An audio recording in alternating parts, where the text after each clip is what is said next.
Olá meus amigos, aqui jornalista Homero Roberges, estou de volta aqui com o meu canal e hoje eu quero falar sobre a escravidão no Brasil. Por que o Brasil foi o último país do mundo a abolir a sua escravatura? Já já você vai ficar sabendo disso aqui dentro do meu canal. Mas antes, peço a vocês que se inscrevam aí no canal Homero Roberges, inscrevam-se pessoal. Inscrevam-se aí, eu quero chegar a 2.000 inscritos. Conto com vocês, com a minha audiência, com os meus amigos, vocês que gostam do meu canal, gostam de uma boa conversa, uma boa história, uma boa reportagem. Inscreva-se, deixe o seu like, se gostou, e compartilhe com seus amigos, pessoal. Compartilhe, olha, que eu vou falar hoje, provavelmente deve cair em algum concurso público, em algum concurso para a prefeitura, para o estado. Fique ligado, pode cair no Enem também, moçada, hein? Fique ligado, adolescentada aí, que eu vou falar hoje, provavelmente cairá no Enem e em algum vestibular que você fizer, hein? Fique ligado. Olha, eu vou falar aqui dessa mancha, dessa grande mancha que aterrorizou todo o nosso planeta durante 300 anos. A escravidão, que durou 300 anos. Um pouquinho antes, no Brasil foram 300 anos, mas a escravidão ela já começou lá por 1444, quando os portugueses, os benditos portugueses, com as suas caravelas que desciam costeando a África ali, foram até um pedaço, depois foram devagarinho. Vasco da Gama, grande Vasco da Gama, descobriu o caminho das Índias pelo mar. Enfim, os portugueses desde 1444 já eles no Sudão, na África, eles já escravizavam os negros e vendiam para a Europa. Eles ainda não conheciam o continente americano, eles já escravizavam os negros da África e vendiam para a Europa, vendiam para os senhores das indústrias na Europa, as pequenas plantações, enfim. E a partir então de 1500, com o descobrimento do Brasil, o Brasil ficou um pouco esquecido até 1530, e a partir de 1530, quando foi loteado o Brasil em capitanias hereditárias, a partir daí então sentiu-se a necessidade de mão de obras para a exploração do pau-brasil, primeiramente, um pouquinho antes já de 1530 já havia a exploração do pau-brasil. Os portugueses tentaram escravizar os índios, mas os índios não tinham condições, não tinham porte físico, eles eram livres, eles não conseguiam, eles morriam, fugiam, traziam grandes problemas para os portugueses. Então, a solução era trazer negros da África para o Brasil. Então, a partir de 1500, os portugueses começaram a trazer negros da África para servir como escravo. Ainda um pouco na exploração do pau-brasil, depois nas plantações de cana-de-açúcar, nas plantações de café, plantação, algum trecho de algodão lá no Nordeste, e nas mineradoras, minas também foram utilizadas a mão escrava.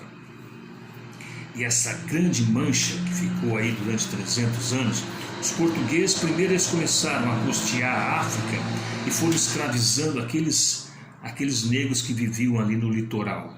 Mas eles não chegavam ali e simplesmente pegavam os negros e colocavam nas suas naus, nas suas caravelas. Não.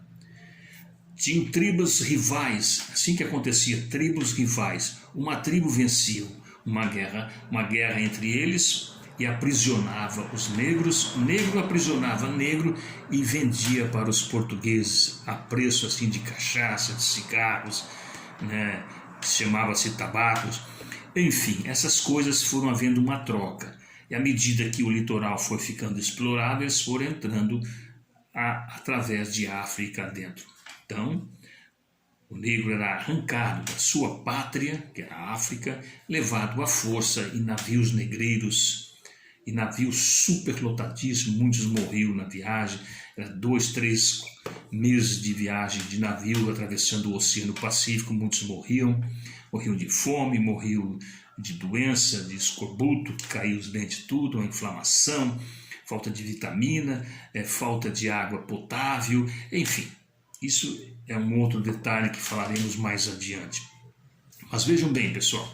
Então, esses negros, estou falando tudo isso porque agora 13 de maio de 2020, estão fazendo 132 anos da Lei Áurea, a Grande Lei Áurea, assinada pela princesa Isabel, já que Dom Pedro estava ausente, estava viajando como sempre, estava sempre ausente, delegava tudo para sua filha, a princesa Isabel, ela que assinou a Lei Áurea.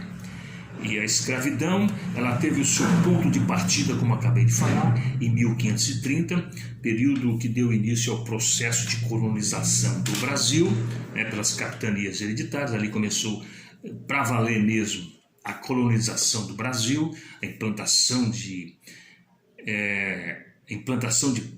cana-de-açúcar, de café, depois, mais adiante, o café, as minas, a mineração, a mina de ouro, de diamante, tudo à mão escrava. Veja bem, e como é que se chegou até a Lei Áurea em 1888? Primeiro, o Brasil foi o último país no mundo a abolir a escravatura. Foi o último. Por quê?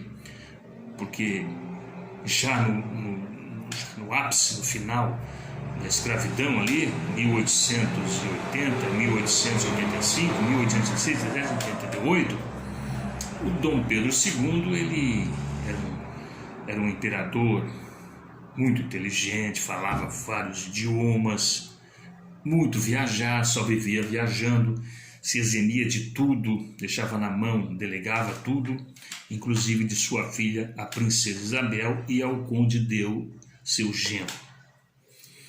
Então, ficava tudo, ele deixava a lá vão ter, porque o Brasil era um país agrícola. E Dom Pedro II, ele não queria que o país se desenvolvesse, ele não queria que o Brasil crescesse, se industrializasse, não.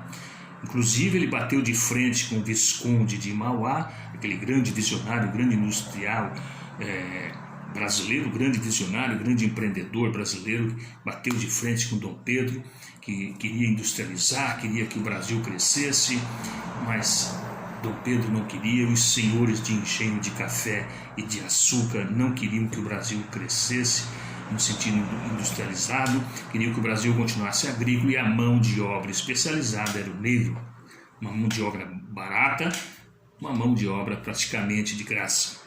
Aí por isso que o Brasil não emancipava, não libertava os seus negros. Então, depois que os movimentos já, a coisa apertando, a Inglaterra que era a rainha do mar, as senhoras dos mares, a grande potência na época, a Inglaterra, estava começando já no ápice da sua revolução industrial. A Inglaterra, com a sua revolução industrial, tudo era industrializado a partir de então, e queria que os povos fossem industrializados, que fosse consumista, tivesse pessoas trabalhando para que tivesse salário para comprar as coisas que a Inglaterra estaria no momento fabricando. A Inglaterra pressionava o Brasil para que abolisse a escravatura. Então, no primeiro momento, foi criado a Lei do Ventre Livre. O que significava isso? A Lei do Ventre Livre. Todo negro que nascesse no Brasil já nascia livre. Todo negro que nascesse no Brasil já nascesse livre. Depois criou-se também a lei do sexagenário. Aquele negro que completasse 60 anos também já ficaria livre. Mas claro, todo o jeitinho brasileiro, todo senhor de engenho, os barões do café, os ditos donos do Brasil já na época, bulavam tudo isso, falsificavam certidão de nascimento, diziam que o negro tinha 50 e poucos anos, morria trabalhando. Depois, e claro, tudo isso foi se caminhando para a Lei Áurea. Mas antes de criar a Lei do Ventre Livre, já foi proibido pela Inglaterra o tráfico de navio negreiro. Então a Inglaterra ficava fiscalizando toda a costa dos oceanos. Navio que fosse preso com negros, toda a tripulação do navio, da caravela, da nau, era presa e executada, era condenada à morte. Então muitos navios, muitas naus, muitas caravelas que estavam atravessando o Oceano Atlântico com negros, quando viam uma nau, uma caravela, navio de guerra da Inglaterra, eles jogavam os negros tudo no mar. Jogavam todos os negros no mar de medo dos soldados da Inglaterra, que eram os poderosíssimos, navio de guerra poderoso. Então, e chegou no dia 13 de maio de 1888, a princesa Isabel finalmente assinou a Lei Áurea, tornando-se os negros livres. Não, daquela data em diante, a escravidão acabou no Brasil. Acabou, entre aspas, porque o negro foi jogado à margem, foi jogado de lado, ele, onde trabalhava de escravo para o senhor de engenho, que era violento, maltratava, matava, ele não ia, como é que ele ia trabalhar e receber, como é que o senhor de engenho ia pagar esse negro? Não pagava. Aí começou a imigração italiana, alemã, etc. O negro foi jogado à margem da sociedade, ficou na pobreza, passando necessidade por muitos e muito tempo. Tá aí, pessoal, um pequeno trecho da nossa grande história do Brasil, a escravidão que durou 300 anos. Foi o último país a abolir a escravatura justamente porque os senhores de engenhos, os barões do café, donos de mina, não queriam, e o imperador Dom Pedro II fazia as vistas grossas. Mas depois, pressionado pela Inglaterra, tiveram que fazer, senão ia encardir para o lado deles. Está aí um trecho da história do Brasil aqui dentro do canal Homero Roberge. Se você gostou, mais uma vez peço aí o seu like, inscreva-se aí no canal Homero Roberge e compartilhe com seus amigos, pessoal. Compartilhe, faça esses vídeos girar. Mostre para a juventude, para os adolescentes, que isso provavelmente vai cair no Enem e também cairá em algum vestibular. Um abraço e a gente com certeza se vê no próximo vídeo. Tchau, pessoal, e até lá. Um abraço.